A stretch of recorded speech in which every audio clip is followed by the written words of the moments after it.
Hello and welcome to Let's Get the Skinny IRL edition. Today I have my beautiful friend Marina Girgis, and Marina is a lovely creature who I met for the first time in real life in Greece about half a year ago, but I have been following her, buying some of her amazing stuff through Instagram for like well over a year. One of my favorite coaches actually introduced me to you through Instagram. And Marina is a personal brand coach. She's a podcast host and a speaker guiding entrepreneurs on how to build a true to yourself personal brand. So thank you so much for being here. We're both in Puerto Escondido in Mexico right now. And Marina is actually one of the reasons why I came to Oaxaca specifically when I was like, okay, I need to go to Mexico. Let's go where Marina is. So let's start a little bit with your history, because you weren't always a digital nomad. You weren't always an entrepreneur. You actually started out of college with a fairly dream job in fashion. Is that right? So can you talk a little bit about sort of where you came from? Because right now, if you were to look at Marina on her Instagram, you would just think, wow, she's so free and flowy and has this, nomad, amazing lifestyle. But how did it start? Yeah, I actually had many past lives. It's kind of crazy. Marina's 75. Yeah, exactly. You're gonna get your phone shot. Yeah, it's really good. But yeah, I've had many past lives in terms of like what I did while I was in college and right after college. So because I'm from Egypt and I moved to the States when I was 19. I had this like, okay, well, now is my shot. Now I have to do it. And I had many passions. Like one of them was creative direction. At that time, it wasn't even like called content creation, but I was like taking videos and photos of things and like putting together photo shoots. So in my university, and I went to an art school. I went to fashion design, and I would put together these photo shoots with models and have them wear my clothes that I was designing. And then actually I ended up, and I was just telling Kiki about this, right? I ended up getting a job while in college as a creative director for a big hair brand with a really big celebrity client. And it gave me a lot of the skills that I now have, from hosting retreats to, understanding what sponsorship is like, brand awareness, all that stuff. And then from there, I decided to move to New York. I was living in Dallas. And in New York, I ended up working at a big fashion brand, like straight out of college. And you obviously have lucky girl syndrome. Yeah. This is always, I was just minding my own business in college, got the best job. Then I went to New York, got the best job. But let me tell you this. I mean, this all ties into personal branding. It looks like lucky from the outside, right? Yeah. But one of the things that I learned at a really young age is, if you're not visible, you're not seen. No one can offer you anything if you're not freaking visible. Yeah. So that creative director job at only I was like 22, 23, hosting retreats around the world for celebrity client, that happened because I was one of the only, I was their best and just wanted to make money on campus. And they were like, well, you're the only person who's posting about us going the extra mile. So there's two things here, being visible and going the extra mile. With the job that I got off of college, I was friends with my professor. You know how people in college, they're like, I don't want to be friends with my professors. I hate them. I don't want to, they were really strict and everything. But I made the effort to go on coffee dates with my professors, talk to them after class, do all those things.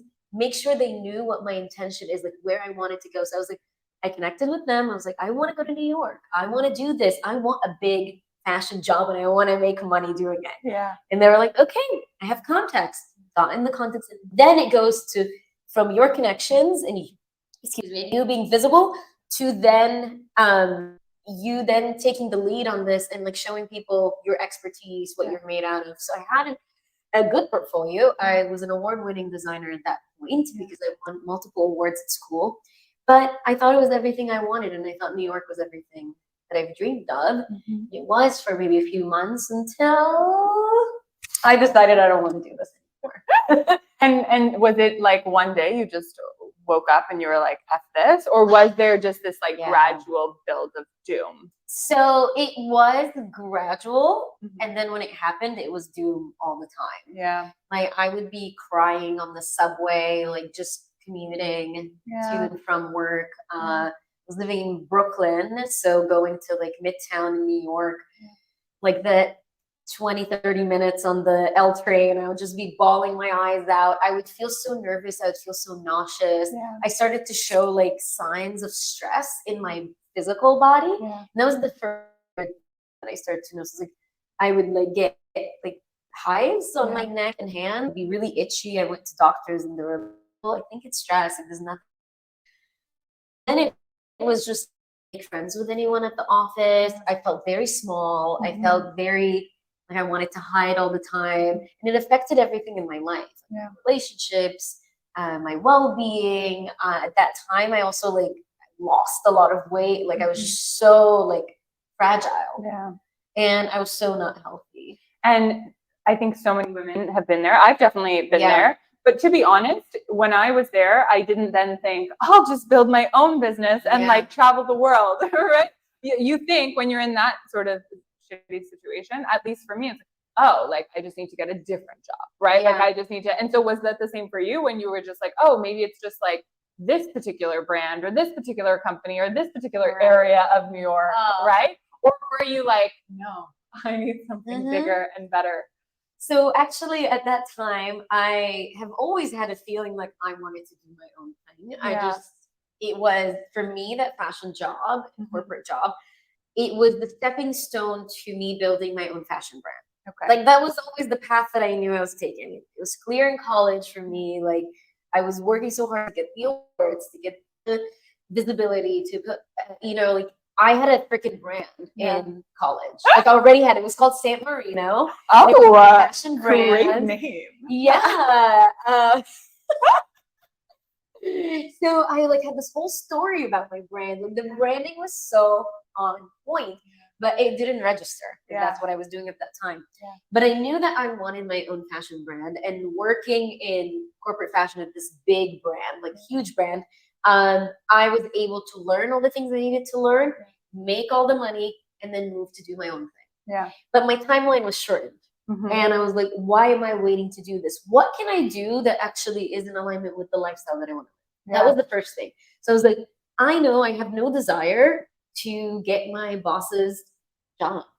Like no desire at all. Like I see how stressed she is. I see how miserable she is. I don't want that. The director, like the head and director of our department, was like, do I want her job? And the answer was also no. Do I envy anyone in this office? The answer was no. So what do I need? Okay, I needed the money because I wanted to live in New York. New York is so expensive. But I was like, is there a way where I could make that money and work on my own thing? So that was the first thought that I had. I was like, I don't want to go anywhere else in corporate fashion, but corporate fashion is the only thing that pays you really well. And when I say corporate fashion, I mean fast fashion. So that's where I was working in fast fashion. And I was like, well, that doesn't even align with my values and what I want to do. And if I went like high end, I probably wouldn't get paid, and it's so hard and this barrier to entry.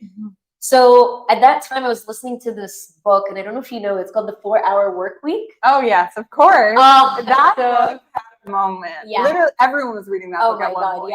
Yeah, maybe it was that book. Yeah. And at that time, I was listening to this other podcast. Like I was like learning mode. I was like, what can I learn? What skills do I need? How can I like start to travel?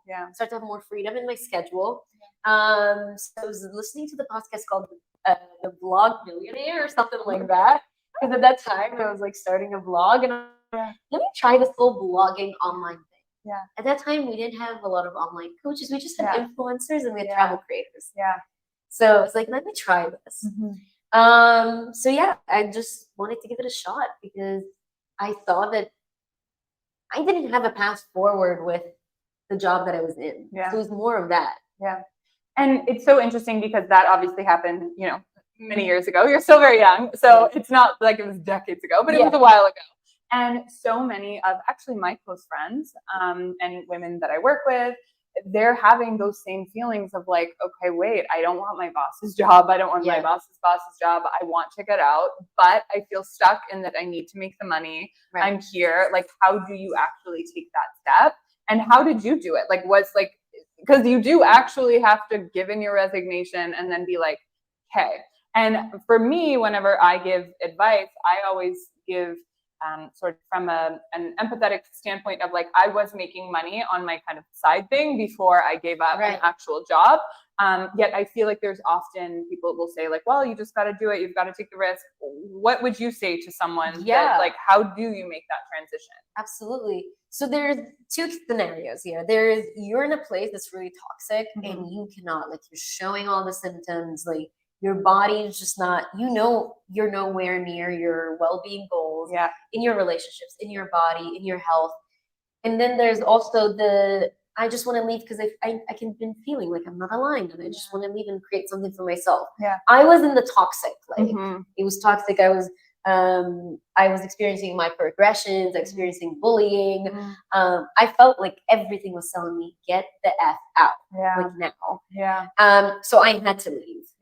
And at that time, I had a lot of issues with my manager, and I just knew that she wanted me out too. So it was like, okay, did you create from that space? Because I can't imagine being like, now I'm going to create an abundance, like travel lifestyle and like write this blog from this place of like real darkness and fear and possible poverty. Like, how did you do that? So actually, right before I decided this is what I wanted to do, I mean, let's backtrack a little bit. I've been traveling. Like at that point, I had gone to many countries solo on my own. And I know this is like part of like, that lights me up. So I was like, okay, I have PTO. So I want to take advantage of my PTO first. So let's cash those in. I took a week. It pissed off everyone off because I combined like holidays with like a few days and it like 6 days. Exactly. And it was like a week and everyone was like, who is she? Like, why is she taking a week? In the US, like that is unheard of. Because everyone's kissing everyone's ass. That's what it is. And I was like, no, it's my right. So I took time off, and what I did was I was like, let me do this. I need a big detox. It was like a retreat where like we ate so healthy. Like I think it was all like plant. I put myself out of like drinking coffee, drinking alcohol. None of that. I like cleaned up like everything toxic in my life in 1 week. I was by the beach. I was in nature. I was doing yoga like 2 times a week. I was waking up at like just like all the things, and I was like, I feel amazing. So what's the thing that I removed? It was that job. It was like that mindset. When I came back, I just knew that if I could do this and make in Nicaragua, imagine like over a lifetime. Leaving New York, just I realized what were the things that were keeping me back. So of course I had the same fears of like, well, how do I pay my bills now and all that. And the thing that I tell people is like, don't just like up and go unless it's like really toxic and you need to go start applying for other jobs. Like start seeing where can you leverage your skills too. So I was like, okay, I'm actually really good at designing and I'm really good at putting together brands. And I have a blog that I could maybe, and a platform that I could maybe leverage. So I was like, what are the first things that I need to do? So first I started learning about what are the different avenues of monetizing online. I was like, okay, so there's sponsorship, there is blogging, there is being a freelancer. So I started to build that. But of course, that didn't bring me money right away. It wasn't until actually maybe like 4 or 5 months after, which is pretty fast still, but I tell you how I fast tracked that. However, at that point, I leaned back on my old skills. So I was a makeup artist. I did creative direction. I did all those things. I reached out to my network. I was like, hey, do you have something for me? And at that time, I had freelanced for Estee Lauder for a while. And they're like, yeah, we actually have this new project. We're launching at WeWork. Would you want to do it? And I was like, yes, count me in. And that project opened so many doors for me after. But it's like this. It's like, I think just listening to what is it that you want to do, knowing that there are fears, but knowing that you're also, you can do it. Like you will have an opportunity to do the things that you want to do. You just have to say yes to the first part. Yeah. How did you like overcome probably a lot of the negative mental chatter, like the fear? Did you have other people in your world that were inspiring for you, that were like showing you that you can make it happen? Because that can be a really lonely world. And I don't know if your parents were kind of supporting you or if you felt really alone. Yeah, so I was alone in New York. My parents didn't understand my decision, so that wasn't it. But I actually did give a call to that celebrity client that I was working for. And I was like, I need guidance. Yeah. And she was like, sometimes you have to do these things. Sometimes you have to take that risk on yourself. She was so supportive, and she was like, do you need to pick up some work with us? And I was like, yes, I'd love that. Yeah. I reached out to another guide of mine and a mentor of mine during college. And I also shared with her. She was also a business owner. So knowing who are the people in your life who are doing the things you want to do. Don't go talk to your friend who's still stuck in corporate. Totally. Don't go talk to someone who's like miserable in their life. They're not going to give you, they're going to project their fears onto you. Totally. So it's like, who can expand me? Who can take me to the next level in terms of mindset? Not even that I need anything from them. I just was like, what would you do if you were me? Yeah. They were like, actually, it's brave what you're doing. I wish I'd started earlier. Yeah. And then I was like building my network on social media. So I was like, who's doing the things that I want on social media? So I stumbled across a career coach. And again, at that time, business coaching was not big. Okay. So a career coach, and I had been just learning so much from her about negotiation and like standing up for yourself in the workplace and all this stuff, and like changing our language and dialogue of like how we carry ourselves as women. And I had been sharing her stuff all over my social media. And one day I was like, I'm just going to ask if she wants to go on a coffee, because I know she's in New York. Yeah. And I reached out and they said, hey, you know, I'm like a fangirl. Like, do you want to go out on a coffee with me? Career coach group. Yeah. And she was like, yes. And thank you for like sharing all my stuff. Like, I see you, I see your support. And we went on a coffee, and that coffee date changed my life. Like, wow, it was insane, because she looked at me, she's like, Marina, you have this, this, and this skills. And she looked at me, she's like, you can be a speaker, you can be a coach, you can do this. And I was like, me? Like, what? She's like, you have the skills. Yeah. And from there, like, I was like, wow, okay. So I started working with her one-on-one, and that's where the fast tracking of like, all right, so my business started making money. At that time, COVID hit, and people were more online. So that's where opportunity meets preparation. Oh my goodness. I never knew that we were quite similar in that way, in the sense of I started my business really in terms of coaching around, it was right around COVID. I guess maybe you were a little bit before, but mine was right around COVID. And it was the same deal where someone just swooped me up and she was like, no, you can be a high ticket coach. And I'm like, what would I even coach on? She's like, you have the skills. And I'm like, what? And that was it, right? And I worked with her one-on-one, and you're right. Like, sometimes you do, I don't think you have to, but I know for me, when I pay for something and I just make that leap, it does. It collapses time. And sometimes you need someone to just show you the way and to cheer you on. But I would like to come back to, I think another element in your success is really that you do have this beautiful personal brand, and like you are a brand. So can you talk a little bit about, since you coach on this, like what is a personal brand? Why is it important? I feel like it sort of had its day years ago, and everyone was talking about, oh, you know, your branding, blah, blah. And I feel like now people sort of, it's underrated again. It's sort of like, oh, like who cares? And I'm even that kind of person that sometimes like, oh, whatever, like if the logo's not cute, like whatever, right? But I'm actually now leaning more into like, no, my brand, and we've spoken about this, my brand needs to get snatched. Like it's important. So talk to me about like where the personal branding thing came into play. Like when did it click for you? Yeah, so it clicked for me when I was showing up at the beginning stages, like after I started working with the coach. And I was showing up and I was just selling like what were you selling at the beginning? Social media, strategy, and design. Like literally anything I know how to do, I put out there. Yeah. And on the side, I was like looking for clients with like retainers, or like, can I do community management for you? Can I do design for you? I was picking up all the random things. It's like, I listed, literally what I did, I listed all the skills I have, and I was like, how can I monetize all these skills? Like just to get myself going right now. And then from there, I started showing up, and I was showing up on Instagram, and I was sharing a lot about like my journey. So I was sharing about like how I immigrated to the States when I was 19 and like where that led me, the different jobs I had, different ways I take care of myself. So sharing a lot at that time, like my routine, my beauty routines, because I was in the beauty world for so long. Like I was talking a lot about like skincare. I even had this like live that I did was like gua sha in your face. Oh, Yeah, I was so ahead of the time. Yes. That's why I love you. One step ahead.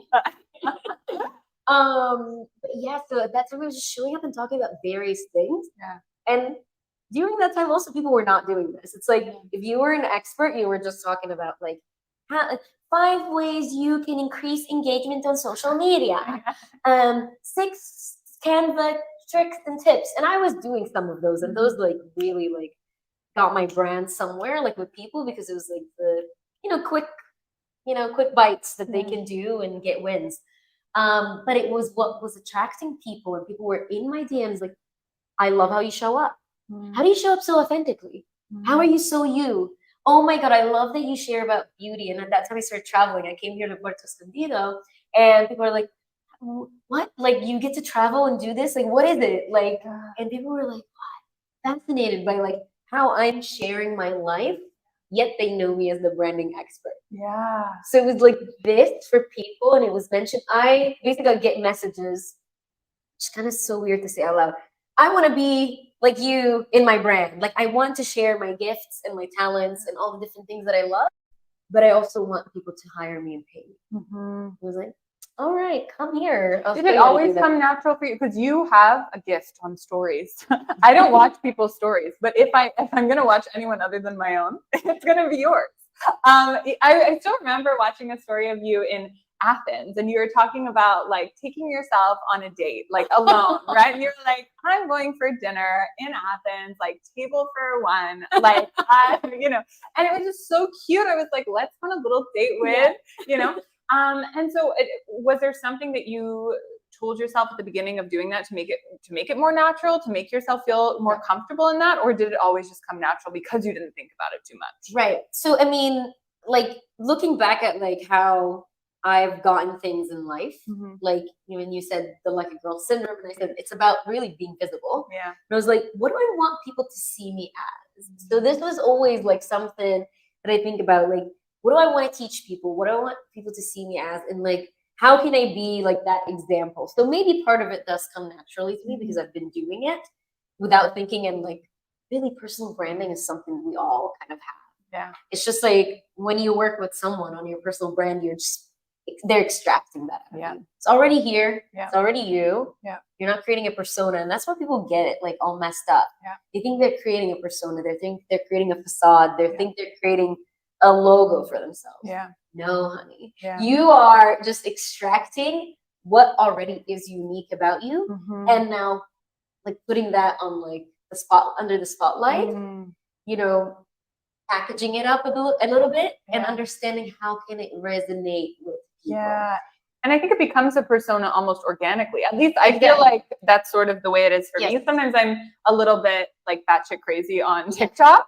But I feel like it wasn't because I'm like, okay, I'm going to be batshit crazy on TikTok. Like I'm going to create this insane TikTok personality. But it was like, I became more of me in a weird way. And then, when you say persona, it's like, it happened organically. But I don't think it would have happened in the same way if I would have planned like, okay, what's going to be my facade? Right, exactly. Like who am I gonna be? Like you won't be interested in it after a while. And like the reason people see me as very consistent is because this is truly how I like move around in the world. Yeah. I'm just like, who am I like at a dinner table? Yeah. How do I talk? The other day I had told you like I hired someone that I know to do my copy for my emails. And there was something that came up that was like a beautiful email written like, wow, so poetically. Like I'd be like, I would want to buy this thing. But then I looked at him and I said, you know what? This is so beautiful, but that's not how I would talk at the dinner table. Could you like edit this to where it's you talking to me at a dinner? Yeah. And I was like, that's the language. That's my brand's voice. Yeah. And that's something I'm very, when you say like, I'm conscious about it. I'm very like actively thinking like, I want to come across as me as possible versus the persona and a facade. Yeah. And that creates a persona, because when people perceive, say, oh, she's warm, she's friendly, she's this, like, I feel like I could just go to Marina and DM her about this deep feeling that I'm having and then hiring her to help me with it. And getting back to, because I think so many women now, and people, are in this place of they want to get out of corporate, they want to get out of their job, they want to build something. And to me, I always think, well, you need to have a brand, because it's oftentimes the people that come to me that are sharing like, oh, you know, and they don't really post their face on Instagram. They don't really, or they don't even have an Instagram account. Would you agree with me in saying that, like, if you are looking for, you know, kind of piecing together what you did, where it was like, okay, you know, get a couple freelance jobs, get a couple retainer jobs, all those things. It really does exponentially increase your chances if you have some sort of brand. So do you think that that is a good, you know, source of time to filter your time into, of like, okay, I'm going to start showing up more on social media? Oh my God. I mean, if you're in a corporate job right now and you want to get out and you have the safety of money coming in, start building your personal brand this second. And you already have it. So it's just like about like, okay, what do I need to show the world? Like, how can I show my face? And like that already, like, I know there's like this whole like faceless movement. Not a fan. We need your face. We need your personality. We need you to speak. I mean, I actually don't even like do a lot of like talking heads. But people know what my personality is like from different things that I show. So it could be you like doing a lot of like B-roll, which is like content of you doing things about your daily life. You making meals, like whatever it is that you want to get into, like using that already, starting to put something out there, because it does take time for a personal brand to be built. And when we had this hype with personal branding, like just like I think last year, basically there was like a big hype because everyone was talking about it and it became a bit more mainstream. And then people think like it's something that they could just like create and then like forget about. Building a personal brand is the long game. It's like, what am I going to be known for? So maybe that's the first question you need to answer. What do I want to be known for? I love that. Yeah, and I highly recommend it's not tied to a service you think you want to offer. That's how people get stuck too. So what would be examples of, I love that journaling prompt, and maybe if you wouldn't mind sharing some other things for women to think about if they want to get out of, you know, whether it's corporate or just a job that they're in right now and they want to be more free. But what would be an example of like, what do I want to be known for? Would it be enough to be, I want to be known for being funny, for being you know, fashionable, or are we looking for something different, deeper? Yeah, so I'll give an example of my business. I want to be known for as the woman who helped other women see that it's possible to live this way and to do things on your own terms. Now that could be embodied in so many different ways. The retreats I'm hosting, the coaching that I'm doing, the events, the podcast. Like this could be the free stuff that I do. This could be the paid stuff that I do. It has nothing to do with my services. You could also alternatively be, I want to be known as the baddest personal branding coach out there. But just be mindful that personal branding, coaching, you might not be in love with it in a few years. I would say like try to look at a vision for like 5 years, 10 years. I know that's long, but like think of the grandest, biggest vision of like, where do you see yourself? Like if you were to be brought on stage today, that's another journal. If you were to be brought on stage today, how would you want someone to introduce you? Or what would they bring you as? Like I have Kiki today here because she is. Right? So that can like set us into motion towards building a personal brand that is in alignment with our highest vision versus is in alignment with like something I want to do right this second. And maybe in closing, for women that feel like, I don't know what I want to do. I know I don't like this. I had someone actually in my group program reach out and she was like, okay, I really realize now I'm using food to cope with this life that is not feeling aligned, but I don't know what I want to do. And I think, and I've been there too. And I think it's really scary when you know that you don't want to do what you're doing, but you're Yeah. also like, but I also don't feel like, if only I could be a fashion designer, if only I could do that. It's literally like, and I don't know what to do. Yes. What would you say? Is there a reflection to think on, or is there advice that you give in that moment? Do a lot of like self-discovery work. Really, there's no successful personal brand or business that you can build, or even a life that feels aligned to who you are without asking the hard questions, without sitting down with a journal. Yeah. It has to be pen to paper and asking some questions and reflecting every single day. Maybe you go on some spiritual journey. Maybe you go and like change your environment. Maybe you go on a retreat. Maybe you, I don't know, like get rid of everything and like start over again. But like you need to start like getting to the kind of like the rawest part of like who you are. Yeah. And that comes with like asking questions every day. Yeah. Like, what is it that I truly want? What lit me up today? Yeah. What didn't? Like consistently being like in connection with self. Yeah. In connection with who you are and who you want to be and how you move around this world.